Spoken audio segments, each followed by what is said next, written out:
till we're all 50. Basically.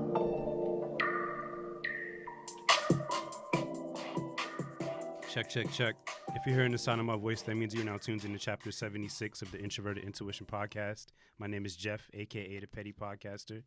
To my right, I have Miss Coco. Coco, what's up? How are you tonight? I'm well. Good. How are you? I'm great. I'm a little tired, but I'm good. I'm here. Drink Excited. a little bit more water because I'm parched. I meant to say. I'm very Had excited. a little intro ready and it just nothing came out. That water's going to go fast. You should savor that. Like, take like baby sips. Just. I actually read that recently. When you drink water, even if you're parched, you should take baby sips. That's an interesting fact. I'm going to take that with me. Across from me, we have a very special guest. Someone whose work I discovered through the art hashtag through Instagram. That's crazy. Can I actually show you like what I first saw of your work, like the first I piece? would love to see. Please share. Please introduce yourself to the people while I pull this up. I'm Deanna, and I am the multimedia artist for Colville. I found this piece right here. Oh, wow. It's the Chrysler Building. I was Yeah. extremely impressed, and Thank you. I built like a whole story in my head just like off like my initial first impressions of it. Like, It's tight. Isn't that the intention though? yeah, Mm. I think it When should you be. see art, you should like have a whole, a Conversation whole with exactly yourself. a whole Yeah. dynamic with it. Yeah. What does it mean if you don't? Does it mean if it's not good enough, or No. is it just doesn't grab you? If art doesn't just immediately grab you like that? I mean, you know how always people say that art is subjective, so Mm-hmm. I think that plays into anybody. It's if it speaks to you, it speaks to you. If it doesn't, then it doesn't. Yeah, but yeah, I after I saw your work, I kept going through your Instagram page, and I just kept getting more and more impressed after each post. And I sent the email. Your manager reached out. Yes. I was like, okay, this is something serious. We're dealing with a real artist. Shout out to Ashley. Yeah, she for real, for real. Shout out, yeah. For starters, what's your history with podcasts? Do you listen to podcasts? Have you been on a podcast before? I have been on a podcast before. A good friend of mine, Kat, who's actually also from Miami, she has Chats with Kat, and that was actually my first podcast, so this would be my second. Nice. Oh, nice. Yeah. So got you early in your podcasting Yeah, career. I'm Aw. excited. I love podcasts. I think it's one of the best ways for me to start my day. I have like my favorites that I listen to even when I'm working out. It's like one of those conversations that I like to start in the morning. So I love podcasts. Yeah. Cool. Awesome. Yeah. We like them too. For sure, we love them. Good. We love them over here. So you are a multimedia artist. Yes. How did you get that title? Like, where did that really start for you? I mean, the title itself and like what I do just kind of always been, I get bored easily, to be quite frank. Here, here. So you just you'll Yeah. just walk out if you get bored tonight. Yeah, no. Oh. It's more so I don't like to be pigeonholed into one thing. And I think growing up, I've always had this imagination where I didn't want to just limit myself to one thing. I just wanted to see how many mediums or facets can I put myself in and create this world where I feel really comfortable in. So being a multimedia artist, I'm not just sticking to illustration. I'm doing stop motion. I'm doing collage. I'm doing all these different mediums under the digital umbrella because I just don't want to stick to one thing.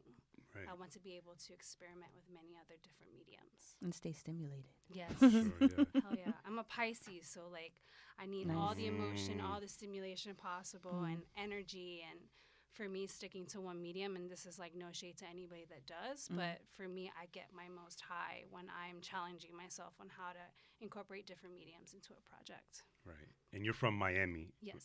Did that start like your art your path towards art start in Miami? It did.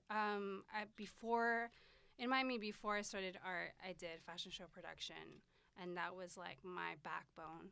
And I did it for some of the greatest designers. And all it took during that time in Miami was for my now fiance to tell me, I don't think you're in the right industry. Oh wow. And that was like really hard for me to like kind of digest because fashion was my life at that time. You're very fashionable. Thank you. Very much so. You know, very cozy gal. I try to keep it cozy. But it was just him telling me, like, I don't think you're in the right industry and you're not utilizing your craft accordingly. And that's kind of when it opened up, like, okay, I took a step back. It hurt a little bit. Yeah. But you But- analyzed it. You took the Yeah, I constructive did. criticism. I had to because I was living in a time where I was broke as hell. And I know how that feel. even a $500 rent at the time, I was paying in quarters. Sheesh. So Girl. So, gathering them pennies, bring it to the bank, roll them up. legit saving my coins so I can make rent. Yeah. And it was kind of survival mode at that time. And that's kind of when I started experimenting with the skill set that I was already utilizing, which was like editing and, doing video and all that things, like all of those things. And I think what it really boils down to is I love storytelling. And that was when I realized that even in fashion show production or even in art, I'm always telling a story. And I had to just kind of mature from there. Did you go to school for any of this, or did you just self-taught? Like Everything art-wise is self-taught. oh, Amazing. Wow. I was fortunate enough to have siblings that are incredible artists. Unfortunately, they didn't really pursue that. Life happens and they went to do other things. But seeing that and seeing how my siblings were able to take everyday things and put that on pen and paper was just really fascinating to me. Right. So I didn't really do it as a kid. I was surrounded by it and I would draw with them when I wanted to. But my love at that time was fashion, and I pursued that as much as I could. It still is, I'm thinking, right? Oh yeah, Yeah. for sure. I love fashion. How can you not? How can I not? I mean, now my fashion style has obviously morphed into a more cozy kind of lane, but fashion I still from time to time lean on for certain things. Right. Yeah. So it sounds like it wasn't really, you didn't have time for it to be a hobby. It became like a straight career path, like out of not maybe desperation to get money for your rent and all that, but it sounds like you kind of took it serious from the jump and it wasn't really fun and games It was really. legit sink or swim. Yeah. My fiance and I were just like, yo, we are tired of doing retail. We are tired of working for the man. We are tired of having these ideas and not really having guidance or understanding of like what we need to do to like propel that. And that moment was when we both sat down and we were like, we're just going to finesse the hell out of our resumes. Like we're so done being broke. Like we're so done struggling. Like I always had this vision in my head of the person that I wanted to be. And I would do anything by any means necessary to get to that person. And so we finessed our resumes, and that was when I had my first opportunity to be creative director. Mind you, I didn't have any backstory. I didn't have really much of experience as so, but someone really loved my ability to create things, and that was graphic design at the time. And my first job opportunity was from being creative director merely because this woman thought, you create really great things, and I think you can create content for a company. All you need is one person to believe in you, All right? you need is, so shout out to Jane. One She person. really saw me like for my craft and like what I had the potential to be, I guess. And But the first person is you. yeah, That's really what counts. facts. Outside Yes. of yourself, it's like refreshing as well to have someone else believe in you. I'm still looking for that person. Trust me, You believe in you. I believe in you, damn it. Oh, you Your do? girl believe in you. Come on now. He I said, show "Oh, up you here every do?" time. No. Come on now. I'm Give just me saying. some damn credit, Lord. Need to said, hear "Oh, it you-" sometimes, you know what I mean? I mean, honestly, like my life story and where I am now, people always are like, I want to be that, but it took me a very long time, and it took me going through a very dark place and understanding what is it that who am I like, and what can I bring to like the table that's gonna differentiate me between any other artist. Right. But it takes a lot of time, and like for instance, I didn't find my manager until last year, meaning I was handling, me and my fiance, we've been handling all the admin work and the creative work and the negotiations and the contracts for 4 years Wow. before I finally found that one person. How long did it take to find the management? Like, and was it an easy decision? Like, was it like a interview process with different managers, or was she just? I the mean, one? I just, with Ashley, like I've always admired the kind of woman that she's always been. Your manager. Yes, and she's always been like, because she works in the music industry primarily, and if you were to see how she conducts her business, it's admirable. Like it's very like inspiring, because most women, like in this industry, people like to think, oh, she got someplace because she did this like X, Y, and Z, basically like sleeping with people. I hate that. I hate that. But with Ashley, it's always been, she's held her head up high. She's always conducted her business accordingly. She's always came into the room with dignity and respect. And that's what I felt like I always needed in my corner. Someone that's going to come into the room and already demand just by like who she is as a person. Right. And Not accept anything less than that. Exactly. And not to play no games either, you know? Like, unfortunately, it's a lot harder for women to excel in any industry only because it's gender. Yeah. Like, we're women. And it's dumb, but that's the reality of it. And with Ashley, I saw what she was doing for the community back in the day in Miami. Like, she is the OG, like one of the OGs in Miami. Forget anybody else. Like, she's one of the OGs in Miami. And seeing how she's always been from start to finish, I was just so inspired by it. And so when I realized that she was open to becoming, you know, manager for like creatives, not so much artists, but creatives, I was just like, maybe I should shoot my shot. and it worked. And it worked. Clearly, I went in. Yeah. And we had a coffee date. We talked. We were basically the same person in a lot of ways. Nice. And I just thought, this is who I need in my corner. So the management became official a year ago. So the 4-year process with you and your fiance, like, how was that process in the beginning? Like getting things settled and. He's an artist as well, I take it? Yes. Awesome. He does music production. Cool. And he does animation on the side.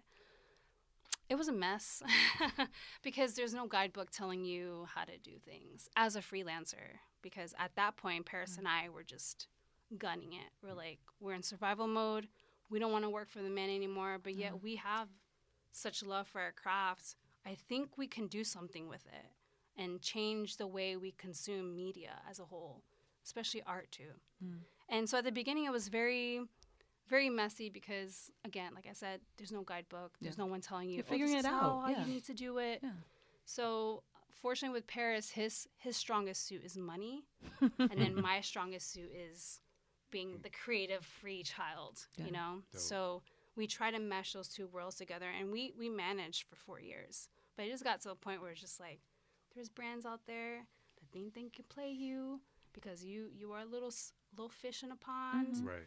And we just needed someone to come in and like take care of that, to make sure that we were good as artists, but also we had like control of our creativity without having to really focus on the admin stuff because that's draining. Right. It is, yeah. So it was all a learning curve, and honestly, I recommend that for anybody that's starting out as a freelancer to really gut it out, like really understand the process of things, Right. and then bring on a manager because you need to understand what that workflow is like. Like, what's that value? What's that money like? What's the lingo? And then by the time you bring in a manager, you can kind of educate them of like, oh, this is how I've been conducting my business. And then like, okay, this is how we can do it better. When did Mesh you the start two seeing? worlds. Yeah, right, for sure. When did you start seeing like the fruits of your labor? Was it during that 4-year process, or was it like most recently? Like, It was honestly last year. oh wow, okay. So, Yeah. So we've Hard been work. like, we've been swimming. Like we've been not treading water because we definitely made progression, but we've been in the trenches for a while. Yeah. And I think you stayed hungry. I did, and I will never lose that hunger. Like sometimes like opportunities come by, and I like to think about that person back in the studio who was just paying her rent with quarters. That to me keeps me grounded, and it keeps me like centered, because people don't understand that it just took so much to get here, Yeah, it's not especially easy. in a mental space, you know, especially with someone like me that, and I know that I talk for a lot of people, that we deal with PTSD or we deal with anxiety and all that fun stuff. So fun. It's Love really hard to get far, but I'm We happy. get through it, yeah. Yeah, I'm like so humbled. Right. So you're multimedia. You do multiple forms of media, right? Oh yeah. Which, Like when people are like, "Oh, she's an illustration artist," I'm like, "No, I do everything. Hey, Like, But I is do everything." is and I there can one that you do- consider like you're the best at? Like I that's, mean, like, your I strong suit? definitely have to give love to illustration because that's what got me. You know, like that's what people started noticing things. My like doodle bombs, like taking photos and then doodling over them. Mind you, I didn't start that. Hattie Stewart did, a UK artist. She's amazing. She's the reason why I started even thinking art was an avenue for me. So once I started doing that, people were like, oh, you do this. And then from there, I was like, cool, I have your attention. I can do all of this. I just didn't want to stay in one place. And that's when like the brands started coming in and like reaching out, or what was that feeling like initially when a brand that maybe you admired or have purchased from throughout your life reaches out to work with you or use your work for something? Is it nerve-wracking? Yeah, it's like nervous, it's anxiety, Pressure. it's pressure. I think you work well under pressure. Thank you. I feel like you do. Shit, just from what at you've this described point, so far. I hope so. I mean, I really do hope so. And even then, like every day is still like a feeling, a nervous breakdown, an anxiety attack, only because like I'm in my purpose. If I wasn't in my purpose, I would be so comfortable. Especially with my roster now. Like if we're gonna talk real, like I don't like to brag, or I always love to approach my situation humbly, but now that I have a really good roster of clients, I still don't let that shit get to me. Like I'm still every day fearing for my tomorrow because I'm in my purpose. I can't get comfortable, because if I get comfortable, then who's Get to say sloppy, like Yeah. you get comfortable, and who's to say what your next project's gonna be like, or how your relationships are. I just always been that kind of person. Like my dad always raised me to be like, focus, like keep your eyes on your purpose and everything else will settle. So Because you're drawing that energy to you. I try to. Me and my universe, we talk constantly.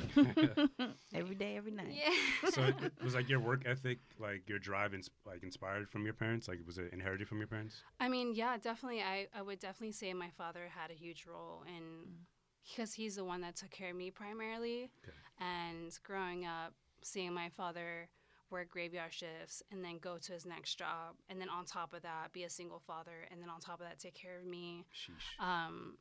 Being in that environment has taught me a lot, and that's why the way I conduct myself, or I approach situations, has always been in that kind of factor of like, we got this. Like I don't have to be boastful. I don't have to be out here being sloppy about my accomplishments. Like I still have a lot of growing to do. Like, and when I look back on my father and his hustle, like that's that spirit that I've always had. And so a lot of that goes to him. Shout out to Dad. Yeah, Shout out to Pops. Dad. Shout out to old dads. I love you, Daddy.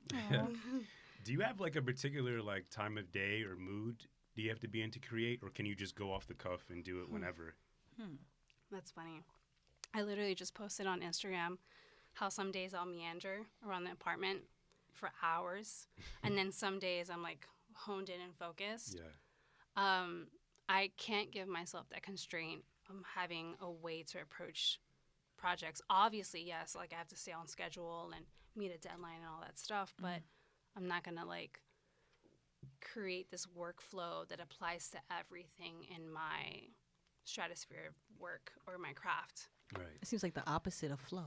Yeah, it's Right? like, yeah, it's like no routine, no nothing, because I always hated routine, hence why I dropped out of college. Like me and routine don't work well. And if I apply routine to my workflow, then I can't say that I'm going to produce well. So I try to keep it as fluid as possible. I'm trapped in that cycle because I'm a writer as well. I'm working on my first book. Oh, nice. And I can only write at night in my room. Okay. I can't write anywhere else outside of my room for some reason. So, I mean, do you have any advice? Like, what can I really do to break out of that mode?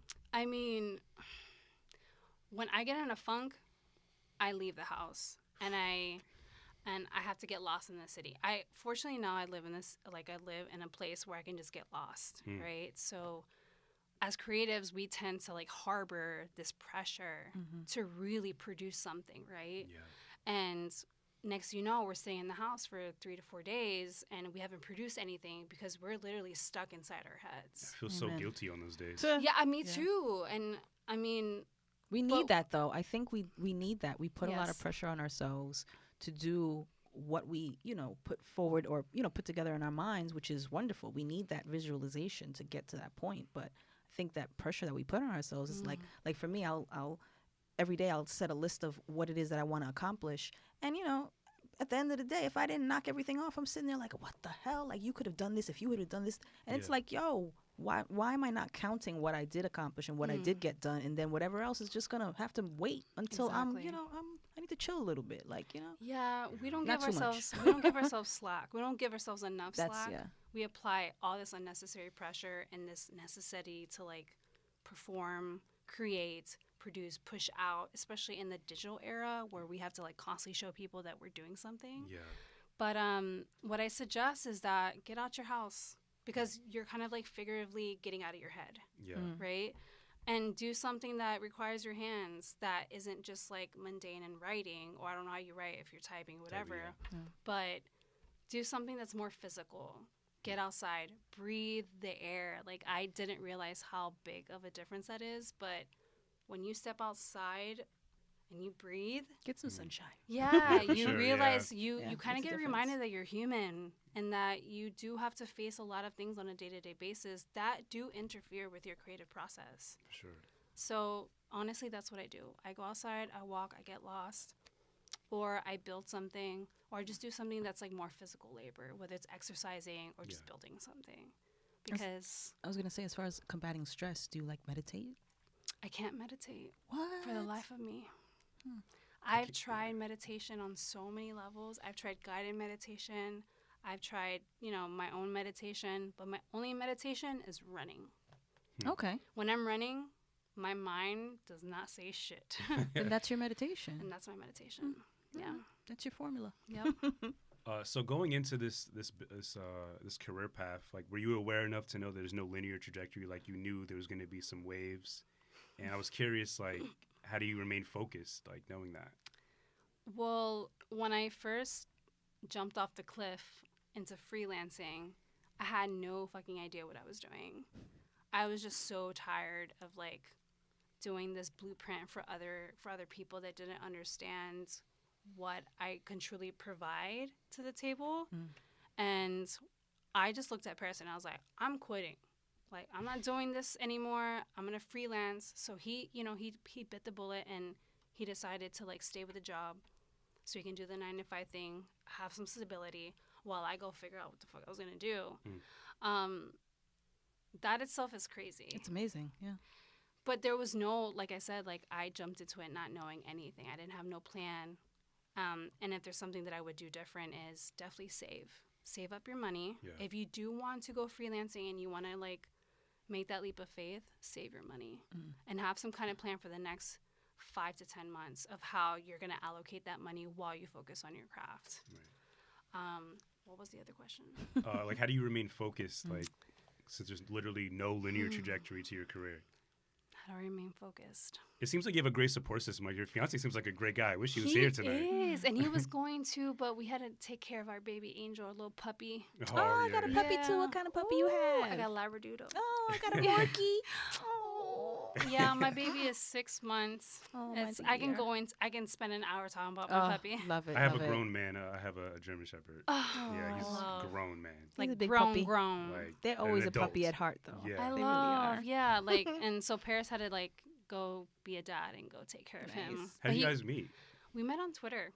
Really? Oh my Yeah. God. Wow. Modern day love Yo, story. and this was before Tinder and all that stuff was a thing. It literally was a mutual friend of ours that posted about me on his Instagram. And Paris was like, oh, who's this person? And then he checked on my profile and he saw all the projects that I did. Mind you, this was during the time where I was living in a studio and I was just creating merely because I loved that high that I got from creating. And he was like looking at my projects and he was like, oh, yo, you're dope. And so then I checked out his Twitter where he had his link to his reel on Vimeo. And I looked at it and I was like, oh my God, this guy's really like fire. And I kind of like slid in his Instant connection. DMs and I told him, I was like, if you're ever in Miami, we should like collaborate. And and from there he was more like, oh, I'm at work. Here's my number. Please call me. And I'm going to let y'all know right now, me saying that, he's going to be like, I told you, I was the one that initiated this whole thing. So yes, Paris, we're done. I get it. But yeah, ever since then, we just hit it off really That's well. Like, beautiful. yeah.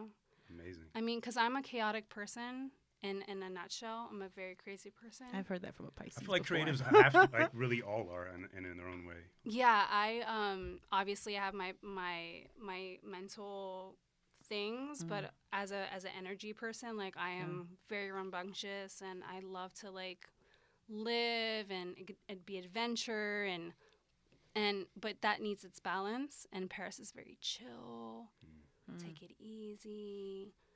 You know, Perfect like balance. yeah. So when things get crazy and work gets crazy, or like I'm stressed out, I can literally look back and he's just like, I swear he's like levitating somewhere, like, oh, we're gonna be fine. And I'm just like, oh my god. Has it ever been a situation where you wished he matched your energy a little bit more? Like if you were really amped about something, like, come on, babe, like. Yeah, but in all selfish Be ways. Like when we're arguing, like I wish he would match my energy, but it's more so like I'm yelling and he's like, yo, like it's not that big of a deal, like it's fine. Nice. That's totally me every time. Yeah. That's totally me. That's great that you have that person though. A lot of Yes. people would kill to have that Beautiful. person in their corner, especially during those tough moments of like stress and stuff. Yeah, I actually was thinking about the other day that Paris and I met at a time where all we had to offer one another was love. Aww. And yeah, it's crazy. I was like, damn, that's wild, because we had no money, like we weren't anybody. And so yeah, at that time we had no, like all we had to offer was love and like support. And being able to come up where we are now, it's like, damn, like we've matured a lot.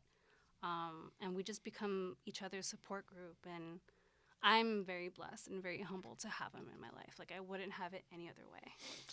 What about like friends? Like, do you have any friends that you keep close to you that are in your corner as well that you can go to? Yeah, I have a very, very, very, very, very small circle of friends. Okay. But I like to keep it that way. For sure. Last year I began to learn, specifically after my Nike campaign that came out, how people viewed me a little differently. What do you mean?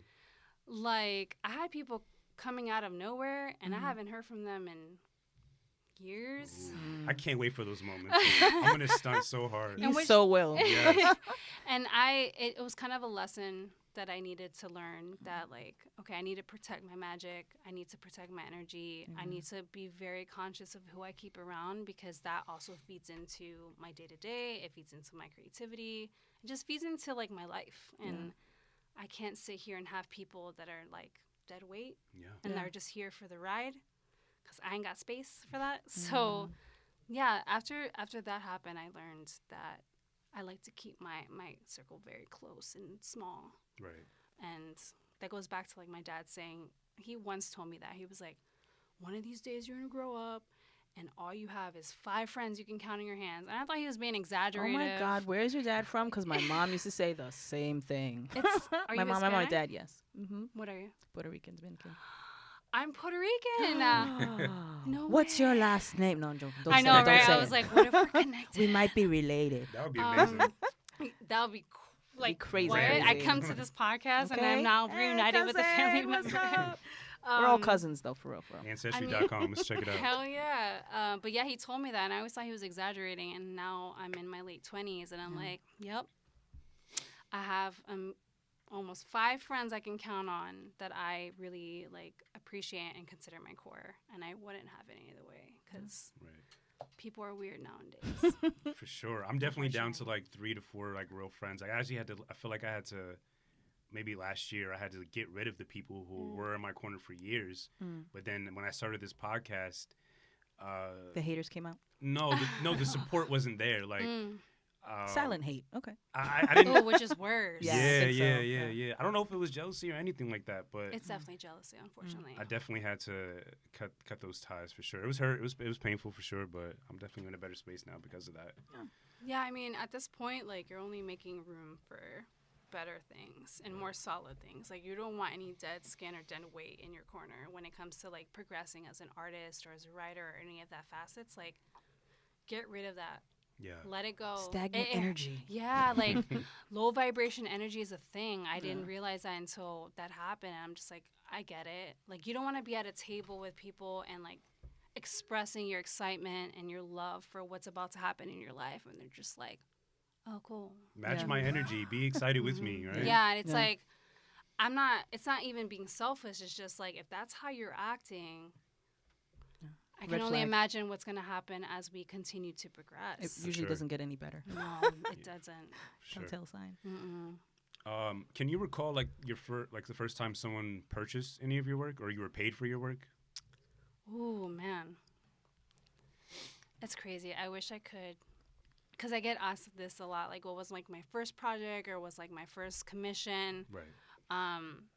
I mean, honestly, yeah. Okay. So my first like project was with my good friends at Work Crew, and they're like a collective based out of Atlanta, and they are like that culture.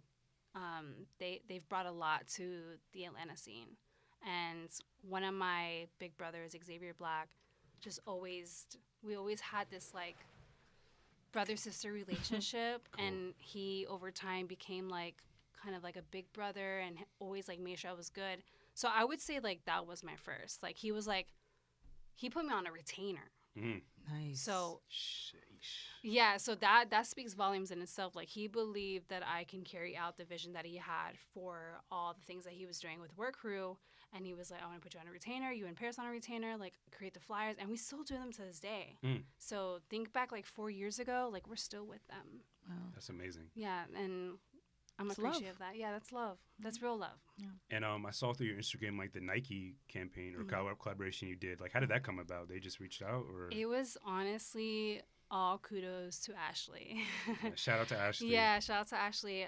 She's been teaching me that relationships are everything in the stratosphere that we live in.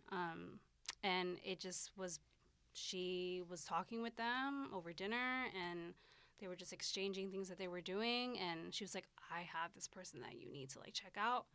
And that's how it happened. Like within like 48 hours, like we got locked in for the campaign. And I was just like, this is really happening. Like, which is crazy, like growing up and seeing my dad always like wearing the Monarchs to now.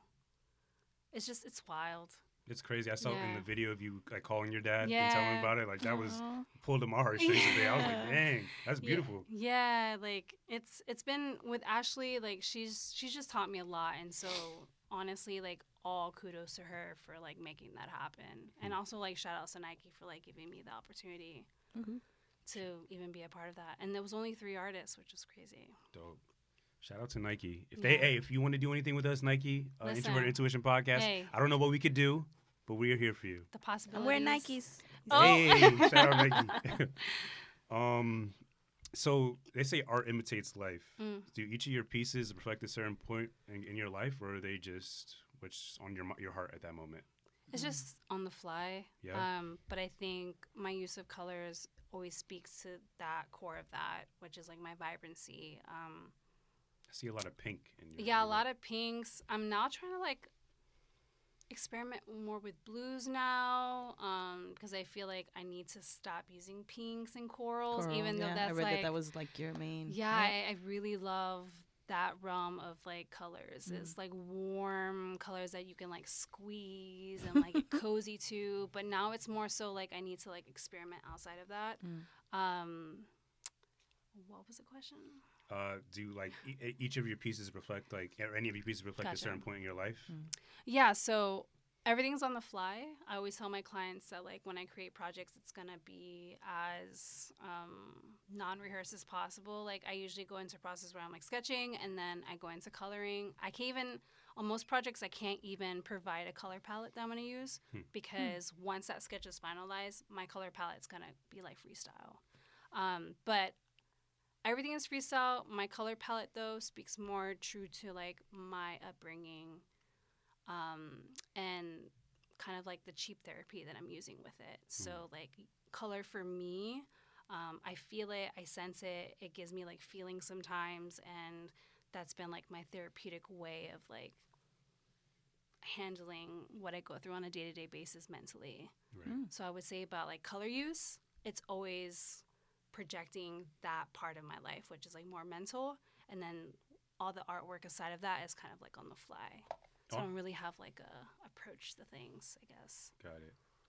On average, like how long does it take you to finish a piece? Like, what's like the longest time, I guess, it would take to finish something? I'm trying to think back to like the past projects that I've done. I did the project that I did with Red Bull that took, I want to say, almost 3 months. Wow. But that was because there was a lot of assets, a lot of deliverables, and it was a one-man band at the time. On a shorter scale, I can definitely turn something around in like 3 days.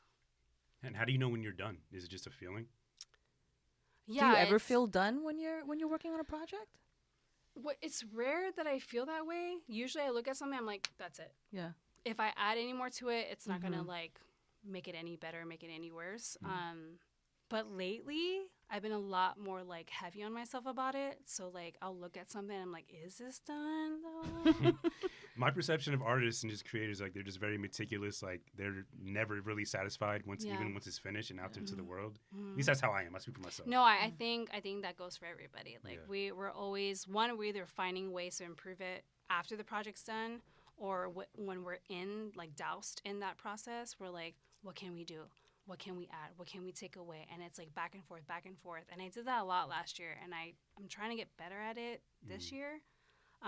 Even to the point where Ashley's like, don't take too much time on it. Because I did that a lot. Like I'll be like, oh, I don't know. I'll retract, put it out there, retract, and then put it out there. So I don't know. It's all about, I guess, like educating yourself on like, what is the premise of this project? And then what do you want to achieve with it? And if you met that one goal, then you're leave good. it. Yeah, leave it alone. Could you even describe your style at all, or is it just you? Like, that's what it is. I mean, I just think it's just vibrant. And it's just something that I hope that people can touch and feel something. But to say that Koval is a thing, it's just really hard to identify that. Only because when I think back to who I am and everything that's happened so far, I've kind of just been letting go. And I kind of just been wanting to be everything if I could. I am deeply inspired by people like you because you do something very well that I know I can't do. I'm self-aware enough to know I can't do anything that you're doing, and I'm inspired by that. I was curious if there are anyone maybe in your field or outside of your field that you're inspired by to create. Well, I've always been, like, one of my idols has always been Alexander McQueen. Nice. Rest in peace. And it's because the amount of theatric and storytelling that he brought to his collections every single time, I know how exhausting that can be. Because that's a process. Like, putting every single bit of you out there is very exhausting. And unfortunately, with McQueen, it ended not so well, but he was a true artist to me, outside from fashion. Like, he took every piece of his collection and made it into a story and made it into, like, a cinematic kind of, like, moment. And I've always been inspired by that. Right. I've always been inspired by him because the way his mind worked, even though it was from a very dark place, it created such beauty. Yes, it created such beautiful things. Yeah. To the point where, like, I like to think, and I'm pretty sure people are going to debate me on this, but he was probably one of the best designers still to this day. You hear that, Kanye? Like, honestly, I hope someone debates me on this because if you think about it, no one puts that same kind of energy and emotion into their collections like that when it hits the runway. You know, it's about the clothes, yes, of course. Definitely. But what's that backstory? What's that story you're trying to tell? Like, who is this person that's creating this clothing? And Alexander always put himself on the forefront of that. Yeah. Right. And I admire that because it can be a daunting place to be in all the time. For sure. I mean, outside of, like, the fashion, like, your fashionable sense, like, are you still in tune with, like, the fashion industry and what you were doing prior to art? Oh, yeah.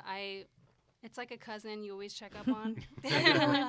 Word. You know, like, I'm always seeing what's going on, and every time Fashion Week happens, and I'm always, like, on the cusp of it and making sure that I know, because it's still a lot of ways design. I think a lot of people forget that design itself, whether it's fashion or it's print or it's television, design is everything. Yeah. From the moment we wake up and decide to pick up this cup, it's because the design of it appeals to us. you know? So design to me is everything, and that's why I always stay based with fashion, because it's still a part of my everyday. So when you see these brands like Burberry and Gucci, like Burberry with the noose, is that fashion? Is that just art, or is that literally just hate? I mean, like at this point, I think the current state that we're in, for anybody or any brand or any company to continue doing these things, it's just for a look. Like that saying, they say, bad press is good press. And it's hard for me to believe that these brands or designers are doing this and not really thinking about it. It's literally still Black History Month. Yeah, it's like, how are you still doing these mistakes, especially in the climate that we're in right now? So it's just so infuriating, because I don't think I think it's done maliciously in order for them to get on press and be talked about and be tweeted about, because at the end of the day, they're just going to apologize, and then they're just going to go back to what they've been doing. Yeah. So I can't even. Apologies are overrated. Who accepts these apologies? Like, I'm not accepting that. I'm sincerely sorry. It's like, you have a team. I know how production works in the fashion sense, and I know how collections go, and when it's sent down the runway, there is a team of people sitting in the same room as this designer. You mean to tell me no one's gonna sit here and be like, yo, that looks too crazy? Like, yeah, stop. that looks like, in the social climate that we're in, no one's holding each other accountable. I think it's all strategic. I don't think there's really any people of color in these offices when these things are being planned either, because I feel like certain white people's perspectives, like I feel like they think of it as like, oh, it's not that bad, or it's like it's a different time, right? Yeah, I agree. They're just so far out of, like, it's not so far out of their realm of understanding. They just assume it will just blow over and be cool with. Yeah. And I mean, also in the fashion sense, like, fashion is a very tough industry to work in. Yeah. It's all about ego, and if someone higher than you walks into the room, whatever they say goes. So it's like, even if there are people of color in that room, I'm pretty sure it's very intimidating to speak up to someone that high. Yeah. Because what are they going to do to that person? They're going to yell at them, and they're going to belittle them, and they're going to make them feel like shit for even speaking their mind. And it may even end their career. Yep. It hasn't even started. So I get it. But at the same time, like, I think we're at this place now in our social climate where accountability is everything.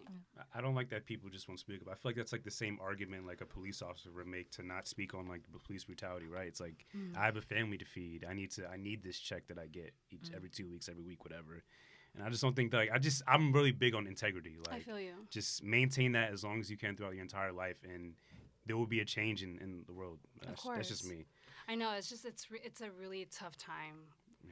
To even for us, that even for me, like, I'm not placed in those situations, so it's really hard for me to speak my piece, which is like usually on Twitter and Instagram I don't really like verbalize things of that nature, only because, like, who am I to speak my 2 cents on a situation that I'm not even been in? Yeah. You know, so versus the people that speak on it and don't have any kind of experience, and the next, you know, we have all these models' opinion, and then we don't know what's right or what's wrong, and it's just a tough time to be in right now. Does the current climate of the country, like, affect your work? Like, does it, like, have you seen something in the news one day and it just, like, shuts you down completely? You can't even work that day? To be honest, I 2016 election, maybe? Man, Yo. tears were literally falling. I can't. Yo, I had a mini anxiety attack. It's crazy. Like not even a mini, like a medium anxiety attack that day. I mean, I was watching it with my grandmother, and she started crying, and I just, through osmosis, started crying as well. Yeah. Because it's just like, what's really about to happen? Yep. And look where we're at. Yep. You know? But if we can get through this, we can get through anything. I mean, that too, but it's just like, there has to be something better on the other side of this. Like, we have to say there will be, because otherwise we up shit's creek. Okay? I don't know. For real. I don't want to say that. I'm not going to say that. I was not going to say what I was going to say. I just don't know what could possibly be next. Like, what is really the truth nowadays? Like, we're being what fed has ever whatever. been the truth, though? Right. What has ever been the truth? We don't even know. True. see, that's a rabbit Shit, hole. I'm making it worse. Stop. Let No, me that's stop. I just don't know who. I It's very don't. I have a hard time trusting people who, like, first of all, haven't met personally, and Right. seeing their behavior, like, I don't see these people going into these neighborhoods outside of like an election campaign, right? So I just don't know who to trust, really. Yeah. And I they're think these good. These people are actors too. Like they're really good at selling and marketing themselves and right. their message. But Yeah, unfortunately. sorry, what were you gonna say? No, it's all good. You got political for a second. Yeah, I Sorry. mean, listen, Sorry. that's the currency that we're in, unfortunately. Like, we are very, like, even people that aren't politically, like, knowledgeable, now they have to be. Yeah. Because this is going to dictate our future and dictate, like, our family safety and Our children's future. And everything. their children's Yeah, future. it Like, just- it matters. it's a huge thing. So if we don't do what we need to do now, you know, like, what can we expect from the next step or the future, you know? Like, so I totally feel all of that. And that's why I don't partake in political things in the moments that I'm creating. Right. Because if my purpose is to bring a sense of vibrancy and life and love to this world, I need to keep that. And if I let outside get to me, then I can't fulfill my purpose. Right. I'm still very great aware. philosophy. Yeah, I'm still very aware. I'm still very in tuned, but I can't let that filter into my work. I can already guess your answer to this question, but staying in line with integrity, like let's just say Adidas reaches out, some company, right, reaches out with an offer that has a life-changing amount that would change you and your fiance's lives forever, but what they're asking you to create is something that may not align with your beliefs. Like, would you still do it? No. Got it. Because I've been sink or swim for so long. I know what it feels like to be at the very bottom, and I also know what it's like to have my work allow me to be where I am right now. And my moral with Koval has always been that. Like, every job that I've ever taken on has always aligned with Koval. And the moment that it doesn't, I've had to say no. Yeah. You know, there's opportunities that I've had. There's power in that. Yeah, I mean, yeah, money talks. It's great. And sure, no, everybody wants that comfortability, but I know what struggle is. I can handle it. You know what I mean? Like, no money to me is going to make me say yes to a project that does not align with my brand, with Koval. I love it. What does And- Koval mean? Craft, onward, versatility, and lifestyle. That's fire. Thank you. Wish I thought of it, damn it. Yeah, right. Did you come up with that yourself? I mean, originally, back in my blogging days, I used to be a fashion style blogger in Miami. So it used to mean collections and volumes, meaning that, like, I'm going to always keep, like, a document of my life through style. But as I matured as a person and as a creative, I had to kind of, like, pivot that meaning. So I sat on it for, like, months. I'm like, what do I, because I love Koval. I love the way it sounded, and I love the way it challenged people when they say it. And because it's a conversation starter. So I just stuck with it. I was like, I don't want to give up Koval. I think this is, like, something has to work here. And I went on dictionary, I went thesaurus, I went everywhere, and I just literally found words that kind of reflected back into my craft and what I was about as a person. That's amazing. That's Thank really you. cool. A recurring theme on this show also is depression and anxiety. A little background on this show. I created this show a year ago after I had got over the hump of, like, the really, really deep depression. Okay. And when I found that light, I realized that the only thing that was really my escape during those moments were podcasts. So I wanted to create this show to be that same escape for other people that podcasts were for me. And I was curious, what's, like, your history with depression, if you have any? It's crazy. So, quick backstory. When I was 12, I got diagnosed with PTSD. And I still have anxiety in every form. So, social anxiety, everyday anxiety, like, I am the embodiment of that. Every month I have depression episodes. Every month it's like, okay, it sounds weird, but it's like a period. Oh, I get it. Where it's about to come and you're like, all right, it's feel it coming happening. on. And next thing you know, like, I would lock myself in the room for a weekend where I just let that shit ride. And it wasn't until December where I had an episode that lasted for the entire month of December. Wow. And that was really hard. So me and depression, like, unfortunately, we know each other very well. And it's something that I wouldn't even say struggle with, because I think we need to start changing the narrative of people thinking it's a weakness or it's a bad thing about us. Yeah. Yes, it's bad. Yes, it hurts, and it's a really tough thing to overcome. But it's not something we choose to have. You know what I mean? Like, Very true. it's. I was born into this basically, so I'm very familiar with it. It's kind of like an every month thing, and how I navigate during those times, I think has been helping me, especially in December, has taught me a shit ton of things about how severe my depression can get. Right. And now I'm just working towards like not allowing myself to come back to that, because it's a very scary place. Man. Is it? I mean, you have a fiance, so like during those moments, like, do you try to detach from your fiance a bit and just be yourself and live with it yourself? Yeah, I definitely like detach from everybody and anybody, only because fortunately I'm beginning to seek out therapists this year. I've been interviewing a couple of them, because I had this notion that I can do this on my own. Same, yeah. Same, yeah. And I think we all think Definitely. like, yo, we can do this. I can do this on my own. Like, I don't need help. But when December happened and it lasted for a month, and I had no real grasp of reality versus to like what was going on in my head and emotionally, that's when I began to realize that I need help. Yeah. And mind you, when I was younger, I did have therapists. I had social workers and everything. So now it's just like, it's a battle. Yeah. But it's something that I know that I'm able to take on. I really respect you, like, I'm scared of it. going forward with therapy. From my perception or my experience with therapy, like, I've always looked at it as like I'm paying you to care about me and to listen to me, right? So it doesn't ever seem genuine. Oh man. And I mean, I think that's what everybody. That's what I thought. I was Yeah. like, I'm gonna pay you, and you're just gonna sit here and hear me talk. And I'll never forget the first therapist I ever went to. He literally wasn't even looking at me in the eyes. He was just listening to what I was saying right on the clipboard. And I was like, that's what definitely made me jaded Yeah. to it. But then I invested in Talkspace. Are you familiar with that? Yep. Where we could just text the guy or FaceTime him and just vent or whatever. And that really was a bit more relaxing and freeing, because at least I wouldn't be able to see how he's reacting to what I'm saying. Gotcha. He's still responding like he cares. And Yeah. it definitely helped me heal.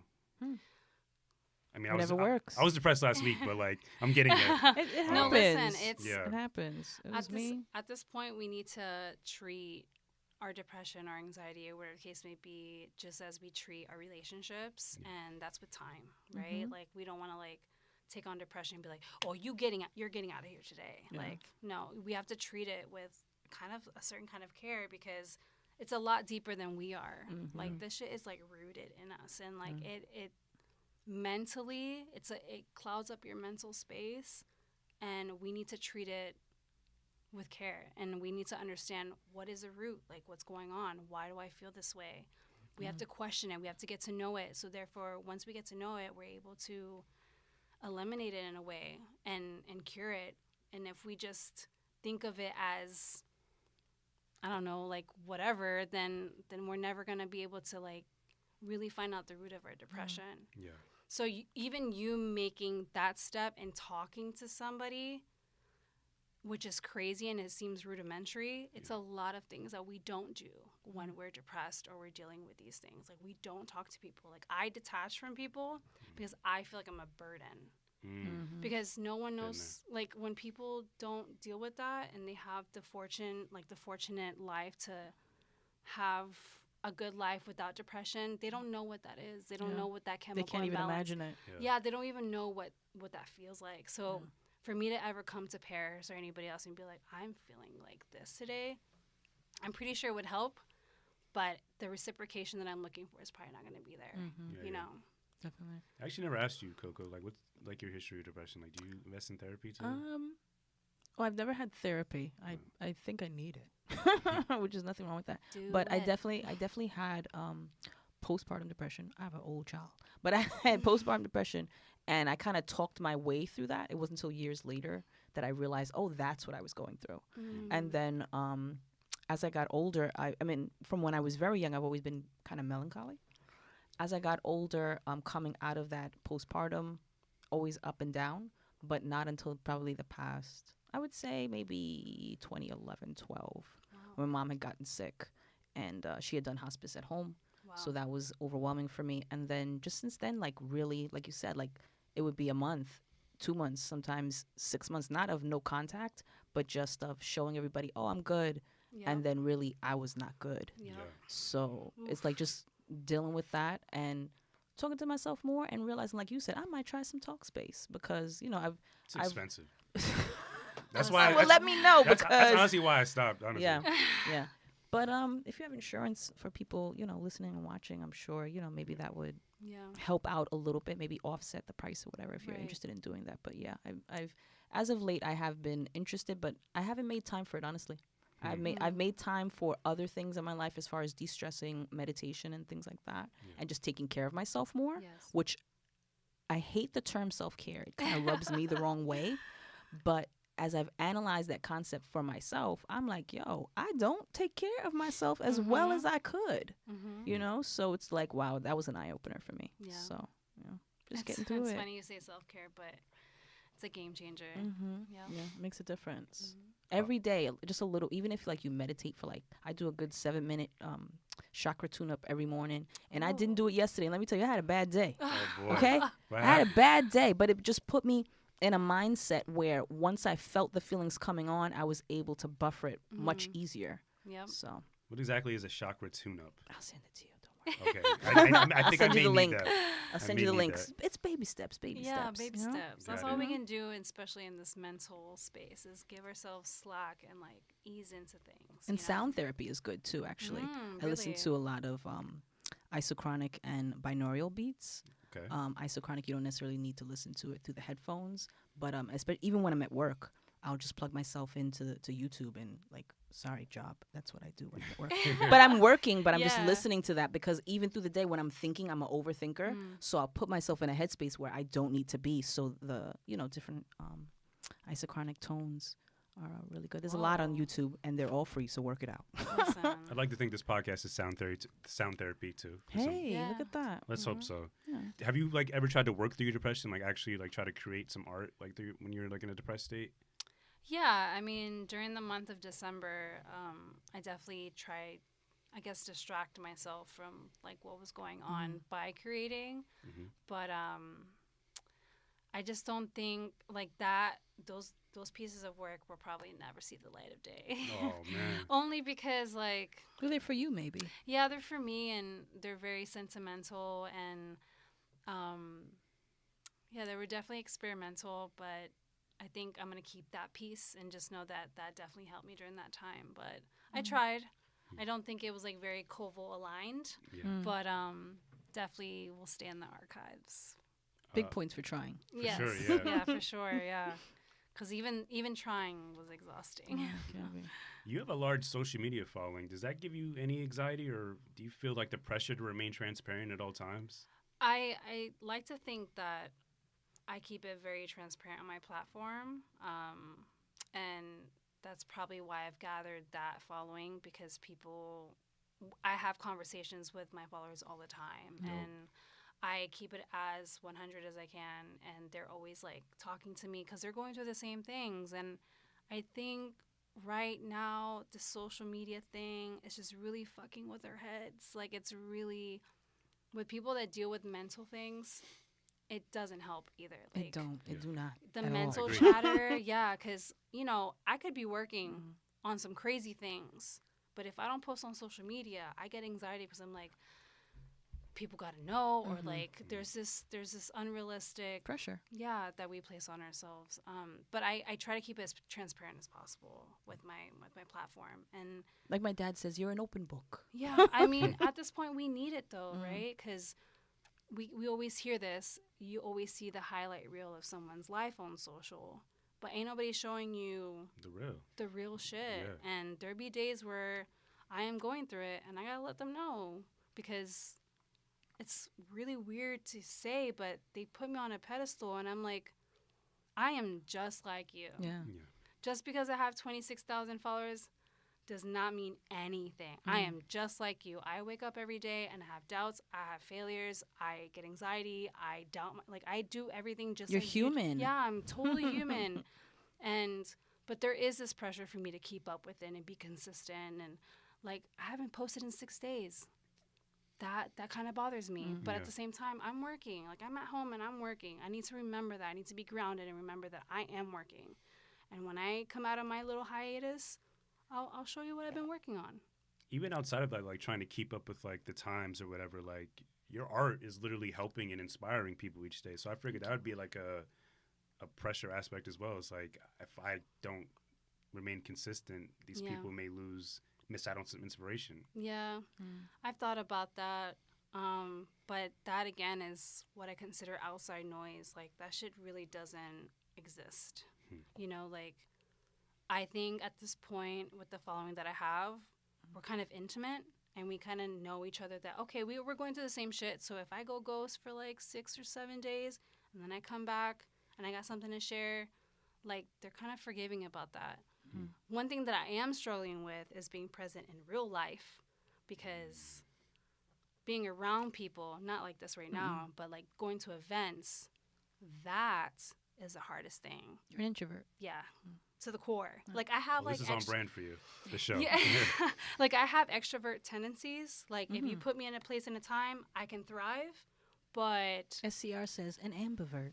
yeah. Did I say that right? An ambivert? I don't think you even know what that means. It's like a mix of both. Yeah. No, I don't think the guy who says it on our show knows. No, don't say that. You're Shout not out to you. So yeah, like, I struggle with that. But luckily, I have Ashley in my corner who's like, you told me. You know, I have the accountability. She's like, you told me this is what you want to get better at. This is what we're doing. So I've been going out a lot. And every time I'm going out, I'm just like, oh my God, this is very overwhelming. I was like, oh my God, put me in a corner. Yeah, talking to Hand yourself. me a drink. Every day. Right. Every day, you got to talk to yourself. Yeah. So you mentioned earlier in the podcast about when your fiance gave you or he told you, like, I think you should be doing something else. Yeah. Have you noticed like any negative comments of people saying, oh, maybe the piece you put out today isn't that good, or maybe you should try to find another trade or something like that? She don't hear them. You know, There ain't no them. But they exist though. Like, you can't escape mean, it. So if they exist, I don't see them. oh, that's cool. Hey, I respect it. To be really real, this is really weird. Now that you brought that up, I don't ever have negative feedback. Dope. Like, I never have someone in my comments trying to come for me, or on Twitter or anything, which is really weird. But that's probably because they're probably saying it like at home, in close quarters. Yeah. I think it speaks of your energy. Yeah, I mean, I And try. people feel that through what you produce. I try to be as me as I can, especially the life that we're living right now.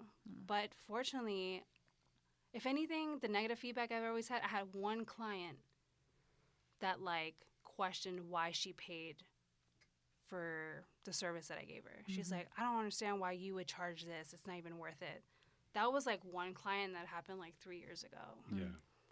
And that alone taught me a lot. I think that kind of like helped me get better in certain areas of like my business and also my craft. But outside of that, I can't think of a moment or a time anyone has said anything negative about me. And if they have, I just don't see it.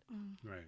I respect that because I see the negative comments and I'm responding to every single one. Yeah, I just, at this point, like, why? Like, you know what I mean? I got like, time. I mean, I got time today. Yeah. I mean, when necessary, let them know, put them in their place. Right. But from what I get from you, I don't think you should allocate your energy to that. You know what I mean? Thank you. Maybe I shouldn't. Just don't try me.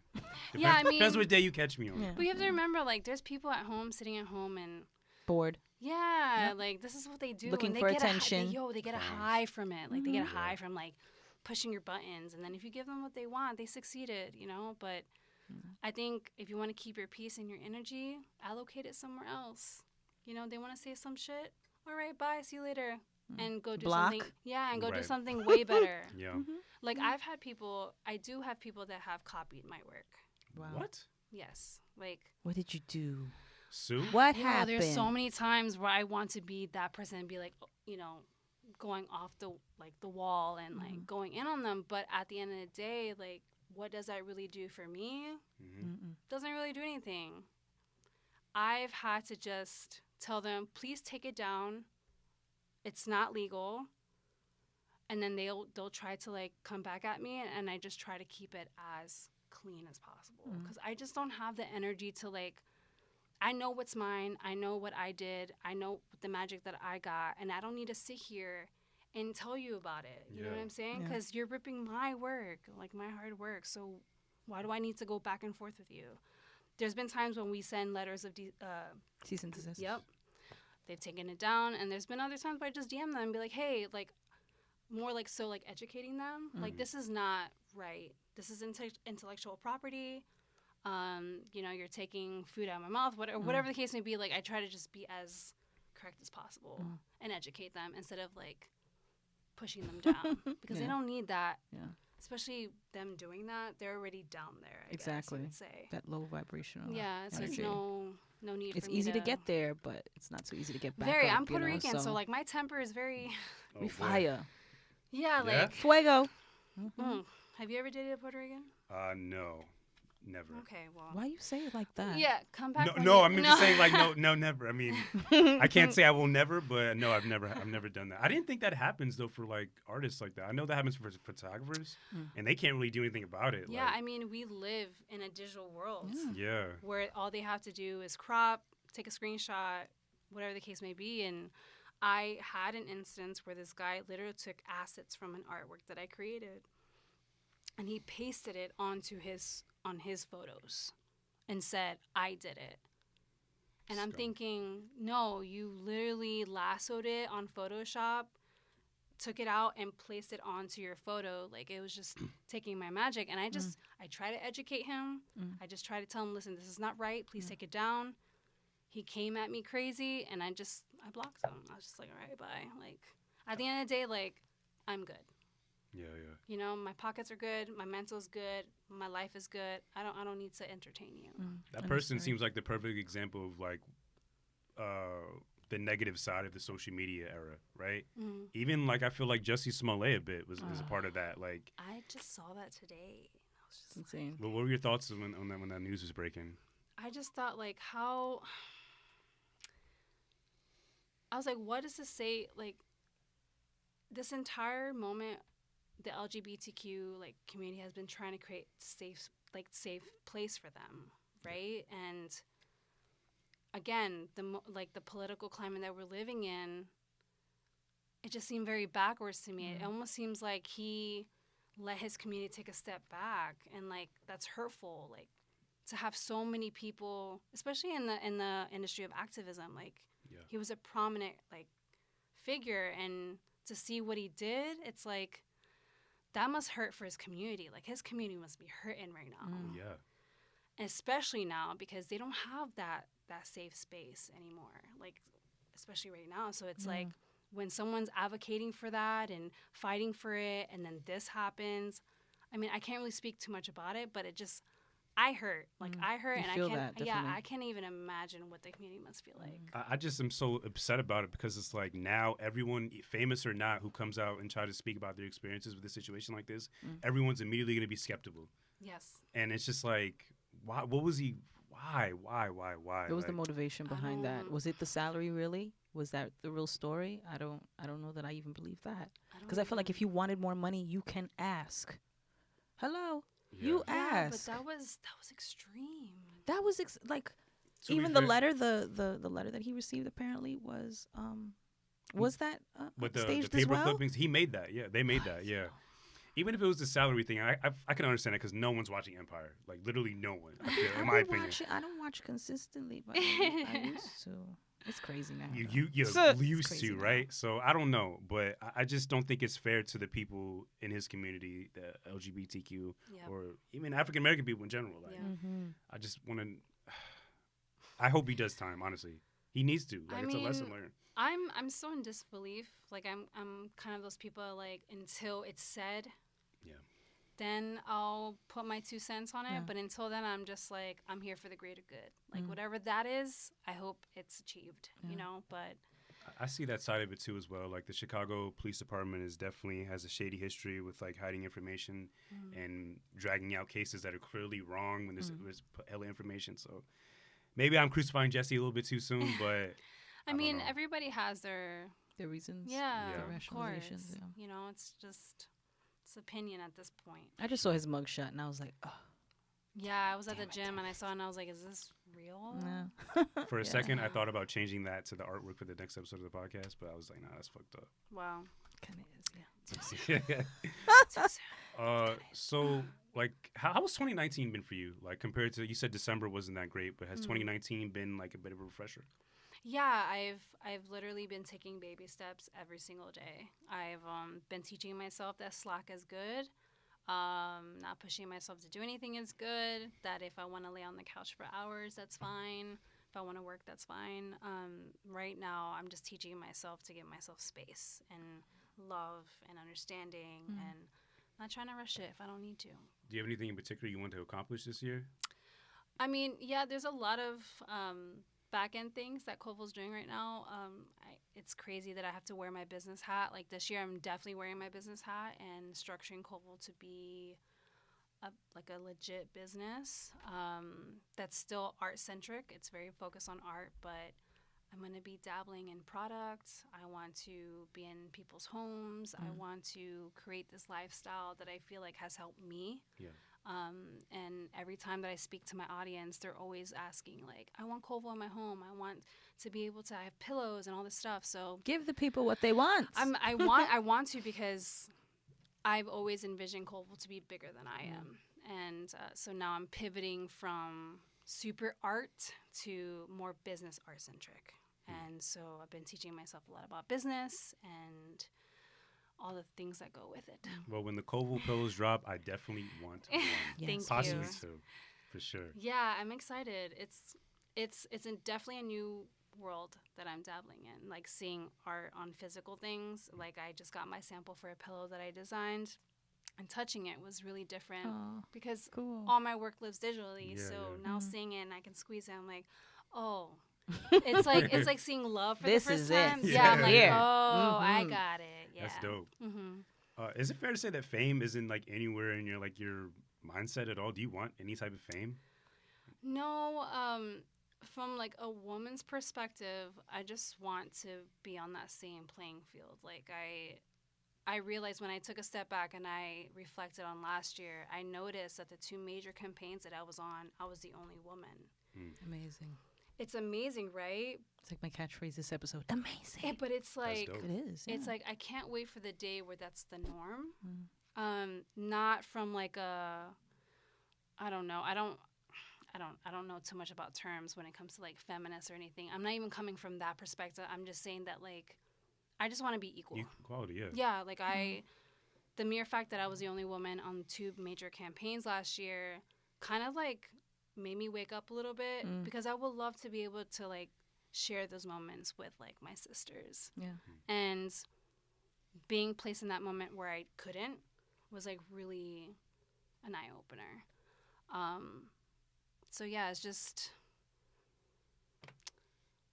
I tend Crazy. to rant. I feel We're Spanish. We do that. There's- Yeah. I said this just yesterday. We're Spanish. We rant. I We tend talk to with our ramble a hands. lot. it's really a shame that like that should even have to be a plight, like to want equality. Like and I feel there's a lot of women who feel like that too. Oh, for sure. And they may get to a point in their mind where they feel like since it's not equal, maybe I don't even have a shot of trying. And I just want to be the first one to say, like, just try. Like, this world is nothing without women. Literally, Thank you. absolutely Thank you so much. nothing. Like, We been knew that. for sure. I'm deeply inspired by women, like by Coco and by you as well, and Thank the you. women in my life. Like, I just want you guys to know, like, just it may be a man's world, but not for much longer, in my opinion. Yeah, I just hear hope that. that. Oh, it's crazy. Okay, so now that you mentioned that, I've had some girls tell me like you're paving the way for Latin women, and to be honest, like I don't even look at those things when I am in my work or I'm progressing. Like I just, not that it doesn't affect me or it doesn't inspire me, but that I thought I was just one of everybody, like, you know, but now we're in this time where it's me being Hispanic, me being a woman, that's a thing. Representation matters. Yeah.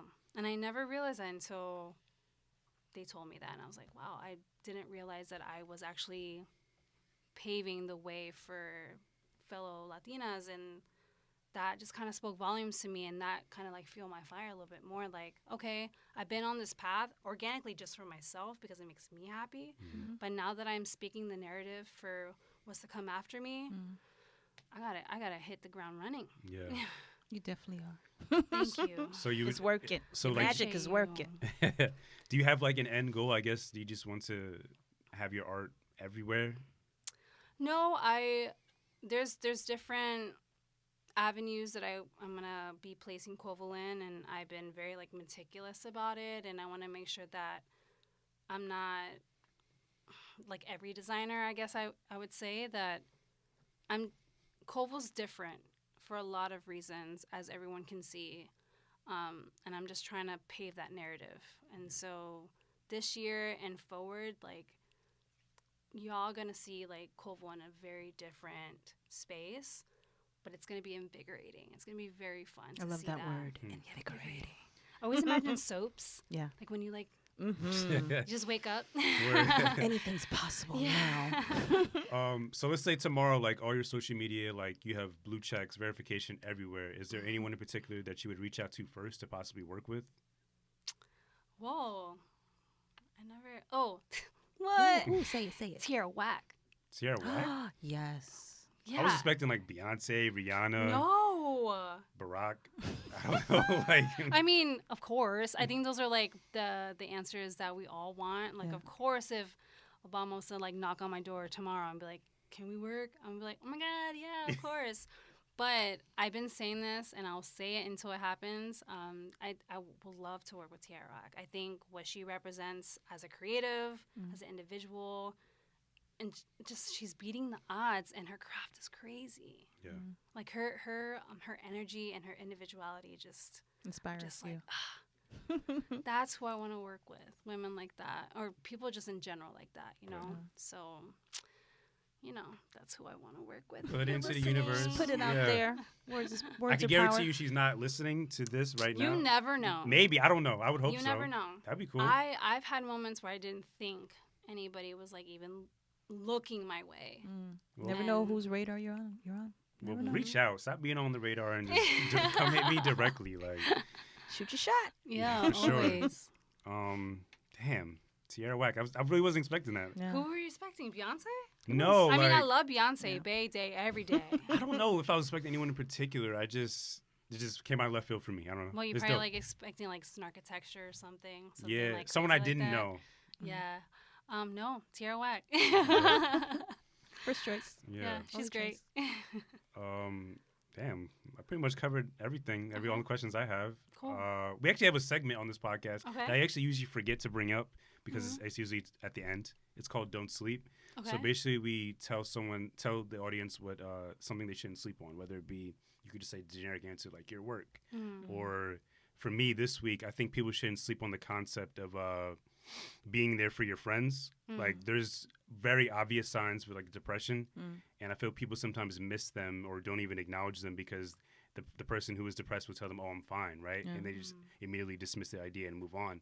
So I think people shouldn't sleep on the concept of reaching out and actually being there for your friends, because it could get you can really get into a dark place with depression, Yes. and it's kind of hard to get out on your own. Oh, of course. For sure. Oof, I know that Yeah. to the So core. be there for your friends. Always. I would Even s- just ask. Yeah. That's all you gotta do. Just be like, yo, you good today? Communication is key.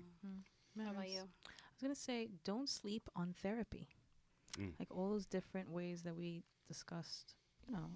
Sound therapy we talked about, color therapy.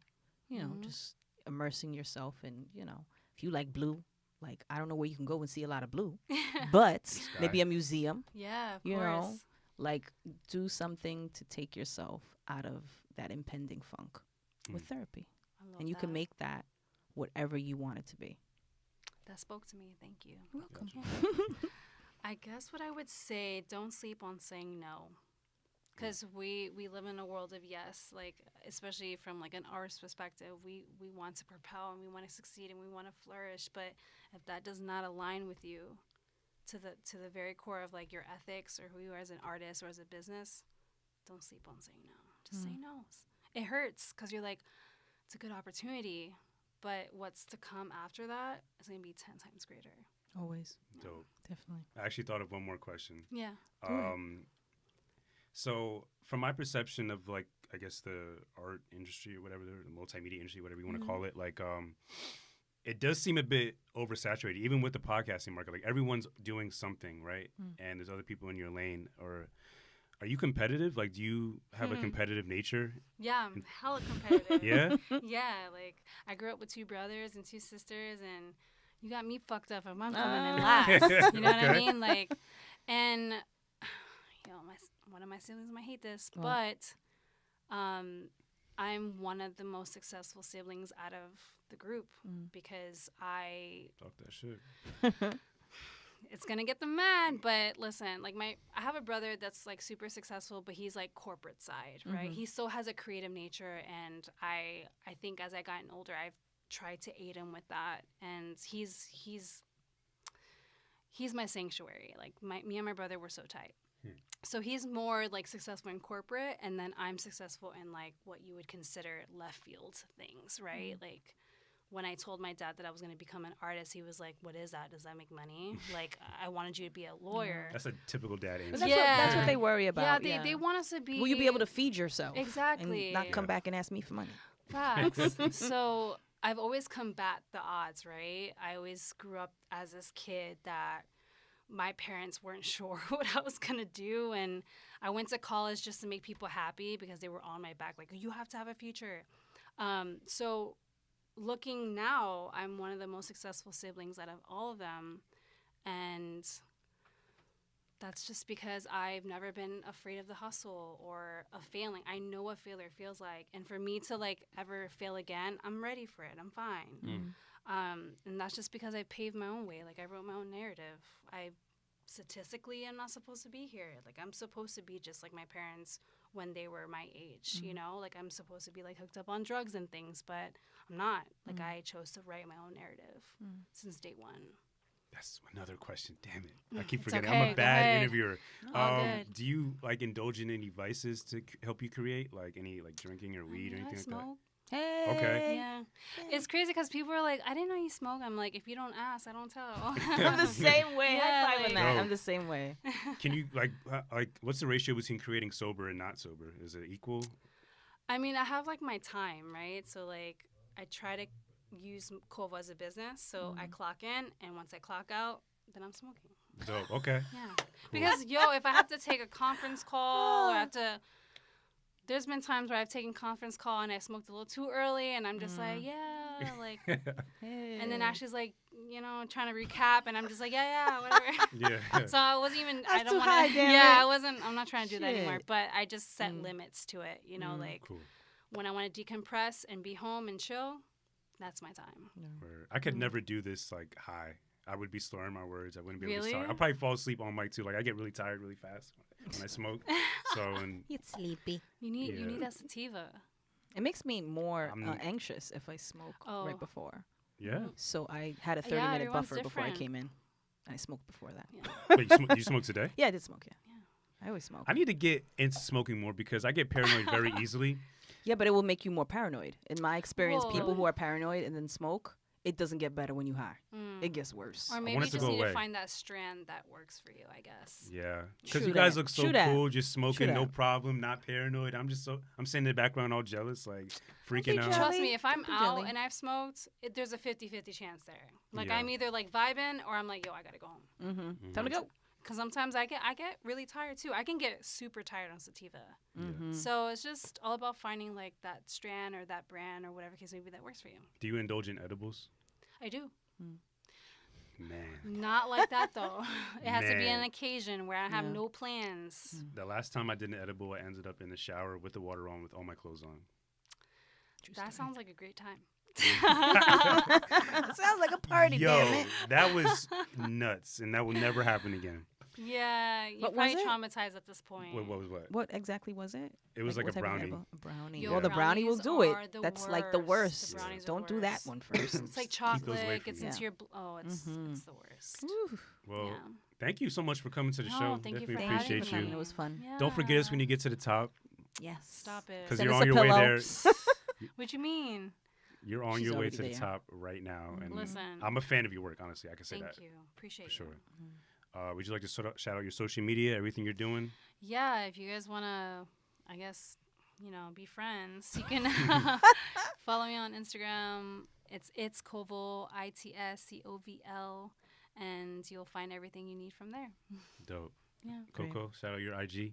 Coco_RYLEE. That's me.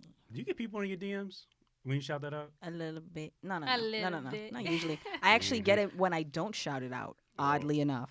Okay. It's weird. As always, you'll never get my personal Instagram because what's private is private. But you can follow the Ooh. show's Instagram page at Introverted Intuition Pod. Subscribe to our YouTube channel, youtube.com/introvertedintuition. And wherever you consume this podcast, whatever rating system they have, please utilize it because it definitely is nice to see those 5-star ratings keep going up, and or wherever how many stars you feel like giving or whatever, and it gives us more confidence to keep going. Deanna, again, thank you for coming, Oh, thank you for having me. and thank you for listening. Bye, guys.